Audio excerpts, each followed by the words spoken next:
it is time for the traditional spring planting season here in the Caribbean. This is when we expect the rainy season to start, sometime towards the end of March. So it's an early planning phase now. So I think it's a good time for me to start at the beginning for those of you who wish to venture into growing your own food.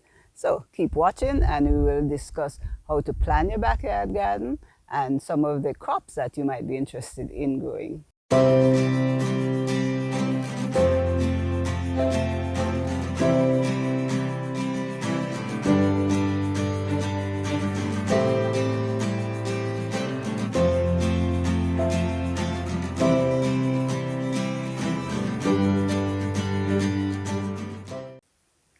The motivation for this video came from recent developments such as the impact of the COVID-19 pandemic on the entire world. Plus, I don't know about your area, but in my area, food prices have gone up significantly over the last 3 to 4 months. These really represent serious threat to food security at the national level as well as at the home level. Now, we can do something to help that at the home level by growing more of the food that we eat. I'm sure you agree with me, right?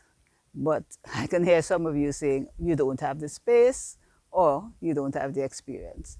Well, in terms of the space, there's no such thing as a poor location, as there's things you can do to correct whatever challenges that are posed by a location. And if you don't have sufficient experience growing food crops, Calyx is here to help. We have decided to do a 3-part video series, starting with this one. We're going to be covering the basics of backyard gardening. And today we will be introducing how to garden in beds. The second video on backyard gardening would be gardening in containers. And the final one, which will bring everything together, is how to grow a healthy crop. So in this first video on growing food in beds, we'll look at selecting locations, laying out your beds, selecting the crops, as well as planting those crops. So there's lots to do, so let's get going.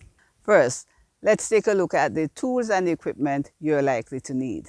And we will begin with the hand tools. We have the cutting tools, this secateur. This is a set of hand tools that include the hand shovel, easy for making the planting holes, the hand shovel and the hand fork. This is a weeder that helps you to go in between the plants and get out the weeds, but this is my favorite weeder.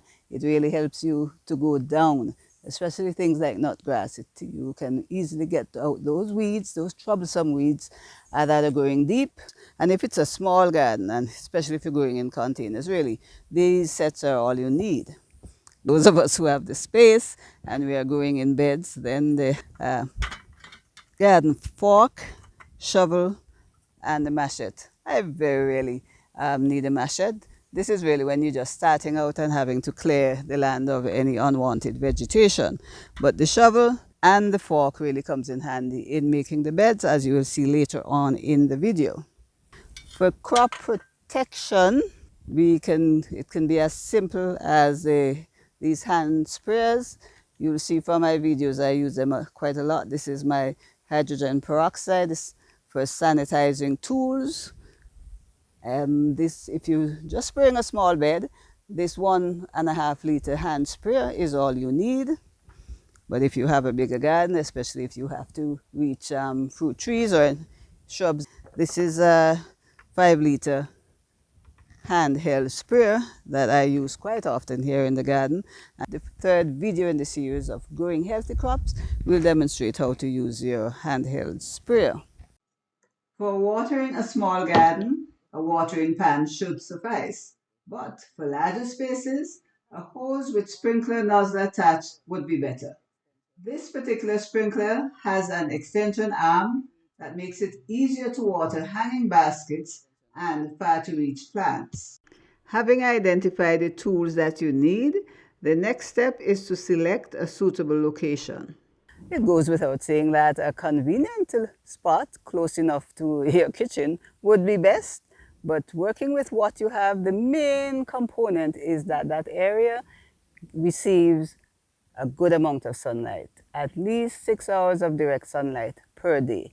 In our case here, what we're showing you is an area that we concentrate our kitchen garden in, approximately 20 feet by 25 feet. We have laid it out in an east to west orientation. That way, throughout the day, as the sun moves across the sky, there is enough light penetration throughout all beds. So in this bed that are closer and more likely to be affected by the shadows, we've planted taller trees where the shading wouldn't be that much of an issue. The area we selected is on an incline, and the first thing we did was to build a retaining wall to serve as an erosion barrier. That gave us a fairly level area with which to work. And the other thing we did right at the outset, define the beds. You really don't wish to be walking in your bed when you need to tend your crop. And the bed width is about 4 feet each bed. That way we can, from any walkway, we can reach over and tend to the crops. No need to walk into the bed. We also subdivided each strip, and rather than planting the entire strip in one go, you plant how much you think you need at each planting to supply your needs. So that covers locating your kitchen garden in terms of a convenient spot, one that is easy to get to and to tend to, and one that gets sufficient sunlight, at least 6 hours a day. In terms of which crops you should grow, that requires knowledge of your area, the climate, as well as your family's needs. So that requires a bit of planning, and that's the next topic we'll discuss. The most important consideration really is your climate, your temperature, availability of water, and also another consideration is their soil type, your soil condition. But whereas you can modify your soil conditions, there's very little you can do to modify climate. So you really should have an idea of what crops will do well in your area and at what time of the year. Here's a list of those crops that will grow best in the warmer season in the Caribbean.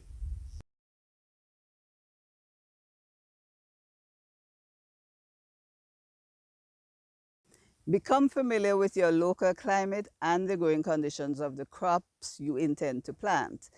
Here is a list of some of the crops recommended for planting in the cooler months between October and January.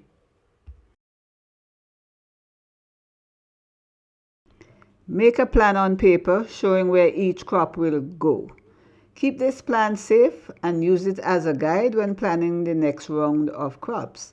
This helps you to plan crop rotations, which means not planting the same crop or closely related crops in the same bed crop after crop. Rotating your crops helps to minimize the buildup of pests and diseases in the soil, as well as to better manage soil nutrition. Once you've decided what to plant where, the next step is to prepare the bed for planting. There is no need to deep till beds with very light soil such as this one. Just remove any previous crop residue and weeds. Stir an inch-thick layer of compost or fully decomposed manure into the top 3 inches or so of the bed. Water it in to start the nutrient release process going quickly, and the bed is ready for planting. If the manure is not fully broken down, you should cover the bed with mulch and wait about 2 weeks before planting. If you're dealing with a heavier soil type, then you'll have to do a little more preparation. Apply a thicker layer of decomposed manure or compost, at least 2 inches thick and more if you have it. Mix this organic matter into the soil to a depth of about 6 inches, forking it into the soil in one direction until you get to the end of the bed, then repeating the forking and turning process in the opposite direction. Then you water. If you have it available, apply a top layer of mulch or partially decomposed leaves. Once you've prepared your beds well, planting is easy. But bear in mind that some crops are best sown directly in the beds. These include corn, beans, cucumber, carrots, okra, and members of the onion family. Others, such as members of the cabbage family, tomato, peppers, callaloo, lettuce, and most herbs, are best grown from seedlings. We're planting sweet pepper and cabbage in this bed because they both require the same kind of conditions, sunlight, water especially, plus spacing. The sweet peppers are lined out 18 to 24 inches apart and set so that they each have maximum spacing. They're offset a bit from each other, otherwise called staggering your plants in the rows. And you notice that we're using larger seedlings here. That's something we tend to do in the calyx garden because we want when we plant them that they take off right away. But we do some seedlings, lettuce for example, in the smaller tray because if you don't wish to. Lettuce is a 3-week seedling. It takes 3 weeks to produce a seedling, so there's very little time to uppot lettuce seedlings. But for like sweet pepper and tomatoes, which take 5 to 6 weeks, there is enough time towards the end of the seedling production to put them in a bigger pot. And we've shown you this in our video, which we'd refer you to. All right, whenever we can find a container, we would also plant in a bigger cell, again because we want larger seedlings. This size is really not economical for a seedling producer. Highly unlikely to find cabbage seedlings this large in your nursery section. And you see, we're taking them out. This is a seedling plug. When you're transplanting, there's very little shaking up of the roots, so the seedling shock is minimized. Here is a plug with 2 healthy seedlings, and we wouldn't be planting both seedlings together. You can just tease them apart and plant them separately. You get 2 seedlings for the price of 1. Okay, we've now completed the planting of the cabbage. We spaced them 18 to 24 inches apart as we did the sweet peppers. A little wilting here because the sun is rather warm. Now the cabbage should start maturing in about 90 days, whereas the sweet pepper will start bearing fruits in 60 days and should keep bearing for about 3 months thereafter. Don't forget to water your seedlings as soon as possible after transplanting and direct the water to the roots. And keep watering until you're pretty sure that the moisture has penetrated throughout the root zone. But as a common practice, try not to wet the leaves of plants as you water them. All right, this is it for this bed. Looks pretty good, doesn't it? While I'm standing here at this freshly planted bed, it's an excellent opportunity just to demonstrate the benefits of scheduling your crops so you always have a constant supply. There are 4 lovely sweet peppers here, and these were planted about 2 months ago. We're about to reap the first crop, and which means that these 4 plants are expected to keep bearing for certainly up until the time that this one that we just planted is ready to bear fruit. And this is an excellent first pepper. There are lots of others on the tree, so nice. Part of your motivation for growing your own food. We've taken you through the steps in creating your kitchen garden, and that includes siting your garden in the optimum location in terms of accessibility and sunlight. Also laying out your garden to optimize the conditions there. We also suggested that you get acquainted with the crops that do well in your area and that do well at each time of the year. The bed preparation and essential step was also covered, as well as planting. Now, these are the basics. We will continue in the next video with how best to grow your crops in containers. If you like this video, please give us a thumbs up and share it with your friends. And if you haven't subscribed already, please do so, because that way you'll get a notification when the next videos come out and you won't miss a thing. And for more information on growing a wide range of vegetables and herbs, please check out our book on crop production and harvesting, which is available on Book Fusion as well as on Amazon. And the links for those are below the description for this video. So until next time, this is Thelma from the Calyx Growing Things Garden saying bye-bye.